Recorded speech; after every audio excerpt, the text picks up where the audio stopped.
Hello everyone, I am Sulekha Sahu. Welcome on my channel Sugyan the ray of knowledge, जहाँ पे हम लोग जब से एग्ज़ाम शुरू हुआ है 24 सितंबर से, तब से हम लोग लगातार बोथ शिफ्ट का पेपर एनालाइज करते हैं और जो भी क्वेश्चन होते हैं स्मृति के आधार पे हम लोगों को प्राप्त होते हैं उनके आंसर भी आपको बताते हैं। तो इसी क्रम में आज हम लोग पेपर का एनालाइज करने वाले हैं। तो चलिए शुरू करते हैं फटाफट। तो हम लोग यहाँ पर जो है कि सेकेंड शिफ्ट का जो क्वेश्चन मिला है उसे करेंगे। यहाँ पे फायरवॉल आया हुआ था, तो चलिए देखते हैं फायरवॉल क्या होता है। Firewall is a network security system that monitor and control incoming and outgoing network traffic based on pre determined security rule. तो फायरवॉल क्या है? एक नेटवर्क सिक्योरिटी सिस्टम है, ठीक है, जो कि मॉनिटर करता है और कंट्रोल करता है, नियंत्रित करता है incoming and outgoing network traffic. ठीक है, मतलब कि ये एक सिक्योरिटी सिस्टम है जो कि इनकमिंग आउटगोइंग ये जो नेटवर्क की ट्रैफिक है उसको नियंत्रित करता है, कंट्रोल करता है, यानी कि इसे सुरक्षा प्रदान करता है। ठीक है, कंप्यूटर बेस्ड ये क्वेश्चन है। एक और क्वेश्चन कंप्यूटर बेस्ड ही है, ब्लॉग मैच करना था, तो इसे वी ब्लॉग के साथ मैच करेंगे फ्रेंड्स। ब्लॉग चलिए समझ लेते हैं क्या होता है। A blog is a discussion और informational website published on the world wide web consisting of discrete often informal diary style text entries. Posts are typically displayed in reverse chronological order so that the most recent post appear first at the top of the web page। तो यहाँ पे हो सकता है कि आप लोगों से पूछ ले नेक्स्ट जो एग्ज़ाम नहीं हुए हैं जिन बच्चों के, रिवर्स क्रोनोलॉजिकल ऑर्डर क्या है। मैं हमेशा ही एनालाइज इसीलिए करती हूँ क्योंकि डायरेक्ट हो सकता है क्वेश्चन आए, मगर इनडायरेक्ट उसमें से क्वेश्चन आ जाते हैं, आए भी हैं, तो इसलिए मैं बता रही हूँ। रिवर्स क्रोनोलॉजिकल ऑर्डर मतलब कि पोस्ट जो भी है, जो आपकी रिसेंट पोस्ट है वो आपको ऊपर दिखाई देती है, पहले दिखाई पड़ती है। फॉर एग्जांपल जैसे आप जैसे कि आप जब मेरे यूट्यूब चैनल पर जाएंगे तो जो भी पोस्ट होती है वो आपको, जो रिसेंट पोस्ट होती है वो आपको पहले नंबर पर दिखाई देती है, उसके बाद वाली उसके नीचे दिखाई पड़ती है। तो ये होता है रिवर्स क्रोनोलॉजिकल ऑर्डर। शेषवत मैं अपने हर एनालाइज में कहती हूँ कि शेषवत और पूर्वत से क्वेश्चन आते ही आते हैं, मैं बता भी चुकी हूँ, फिर मगर इसमें क्वेश्चन आया हुआ तो मैं बता देती हूँ शेषवत क्या होता है और पूर्वत क्या होता है।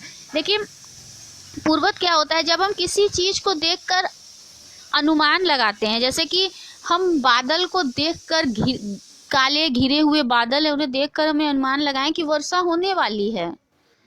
ठीक है, तो ये है पूर्वत, क्योंकि हम इसे देख के पहले से ही अनुमान लगा रहे हैं कि वर्षा होने वाली है। ठीक है, ये हो गया पूर्वत। और शेषवत क्या होता है, जैसे कि आप किसी आंगन या बगीचे को देखिए, वो भीगा हुआ है, वो गीला है, और इस शेष चीज को देखकर जब हम अनुमान लगाते हैं कि वर्षा हुई होगी तो ये है शेषवत। ठीक है, जब हम पूर्व अनुमान लगाते हैं वो है पूर्वत, जब हम शेष चीज़ों को देख के अनुमान लगाते हैं तो ये है शेषवत। मैं हमेशा कहती हूँ कि चीज़ों को रटने से ज़्यादा अच्छा होता है समझ लेना, क्योंकि जब आप चीज़ों को समझ लेते हैं तो आपके दिमाग में जो है कि काफ़ी लंबे समय तक स्टोर होती है। हम लोग 2021 के अपकमिंग जो शिफ्ट्स में एग्ज़ाम होंगे उसकी भी तैयारी करने वाले हैं, जल्द ही शुरू कर देंगे, तो उसके लिए भी चैनल को लगातार विजिट करते रहें। उस पर आपको बहुत ही important UGC NET first paper और इस साल से सेकेंड पेपर के भी आपको प्राप्त होंगे। यहाँ पे फर्स्ट शिफ्ट में देखिए अल्फ़ाबेट और नंबर सीरीज़ नहीं आई हुई थी। हाँ, एक और चीज़, फर्स्ट शिफ्ट में जो है कि क्वेश्चन पेपर काफ़ी जो है कि एनालिटिकल टाइप के आए हुए थे, काफ़ी एनालाइज करने था, और जो है कि टाइम कंज्यूमिंग लगा पेपर फर्स्ट शिफ्ट का। तो चलिए कोई बात नहीं। फर्स्ट शिफ्ट में वैदिक पीरियड की फीमेल स्कॉलर के नाम पूछे गए थे, तो घोषा, लोपमुद्रा, मैत्रेयी, गार्गी एक्सेट्रा, ये सभी हैं वैदिक पीरियड की फीमेल स्कॉलर्स। ठीक है, अनुमान के स्टेप पूछे गए थे, तो अनुमान के स्टेप में आप देखिए प्रतिजिना, हेतु, उदाहरण, उपनयन और निगमना। प्रतिजिना को आप इंग्लिश में हाइपोथेसिस समझिए। हेतु मीन्स हो गया आपका रीजन, उदाहरण मीन्स उदाहरण, उपनयन नाम मीन्स हो गया जैसे कि रिकन्फर्म करना किसी चीज को, और निगमना कंक्लूजन होता है। ठीक है, जैसे कि आप एग्जाम्पल पे से समझ सकते हैं कि पहाड़ पर आग है। ठीक है, पहाड़ पर आग है, तो पहाड़ पर आग क्यों है? पहाड़ पर आग है क्योंकि वहां से धुआं निकल रहा है, तो ये जो धुआं है ये हेतु हो गया क्योंकि वहां से निकल रहा है। पहाड़ पर आग है प्रतिजिना हो गया। ठीक है, ये एक हाइपोथेसिस हो गया। उदाहरण, उदाहरण के तौर पर कि हम ले सकते हैं कि जहाँ धुआं होता है वहाँ आग होती है, जैसे कि किचन, रसोई घर, जैसे कि वहाँ पे खाना पकता है, आग जलाते हैं, धुआं होती है। हाँ, फिर उपनयना मतलब रिकन्फर्म करते हैं कि हाँ पहाड़ पर आग है। निगमना, अतः पहाड़ पर आग है, कंक्लूजन पे हम आ गए। ठीक है, तो इस तरह की चीज़ें अनुमान के स्टेप में आती हैं। आप उदाहरण के को एक बार रट लेंगे जैसे मैंने बताया, तो आपको चीज़ें बहुत आसानी से हो जाएंगी। खैर 2021 के अपकमिंग वीडियो में ये सारी चीज़ें मैं आपको डिटेल में बताऊंगी। Square of opposition, DI, profit loss, compound interest, और ये सारी चीज़ें जो भी हैं, अनुमान, हेत्वाभास, ये सभी चीज़ों को मैं डिटेल में बताऊंगी।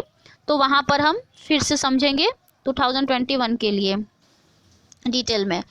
क्वालिटेटिव रिसर्च मैं हमेशा कहती हूँ, quantitative, qualitative research, probability sampling, non probability sampling, ये सारी चीज़ें रिसर्च के स्टेप और रिसर्च डिज़ाइन के जो स्टेप हैं और उनके जो प्रकार है वो सभी चीज़ें पूछी ही जाती हैं। तो क्वालिटेटिव में एथनोग्राफी, केस स्टडीज़ टाइप की चीज़ें जो है क्वालिटेटिव में आती हैं।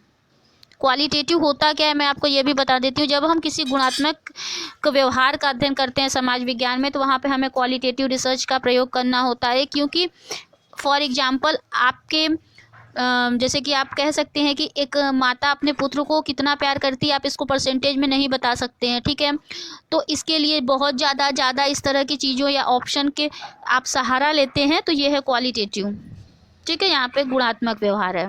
हेत्वाभास, हेत्वाभास क्या होता है? देखिए, भारतीय न्याय दर्शन या तर्कशास्त्र में हेत्वाभास उस अवस्था को कहते हैं जिसमें वास्तविक हेतु का अभाव होने पर या किसी अवास्तविक असद हेतु के वर्तमान रहने पर भी वास्तविक हेतु का आभास मिलता है या अस्तित्व दिखाई देता है, और इसके फलस्वरूप भ्रम होता है या हो सकता है।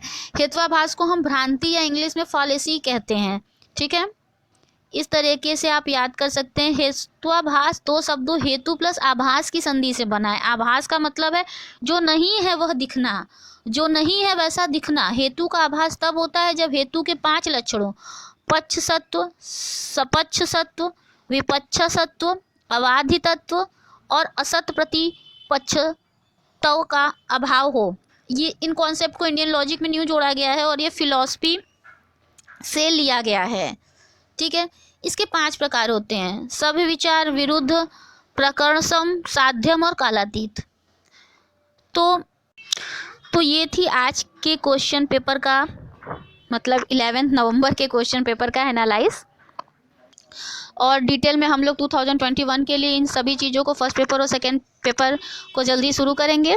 और अगर चैनल पे नए हैं तो चैनल को सब्सक्राइब कीजिएगा और बेल आइकन ऑल कैटेगरी में ज़रूर प्रेस कीजिएगा, ताकि आपको मेरे हर अपकमिंग वीडियो की नोटिफिकेशन अपने मोबाइल स्क्रीन पर मिलती रहे। और वीडियो अच्छी लगी है तो उसको लाइक कीजिएगा और ज़्यादा से ज़्यादा स्टूडेंट्स के पास उसे शेयर कीजिएगा। Thank you so much for watching my channel. Stay tune until the next video. Take care all of you. Bye bye.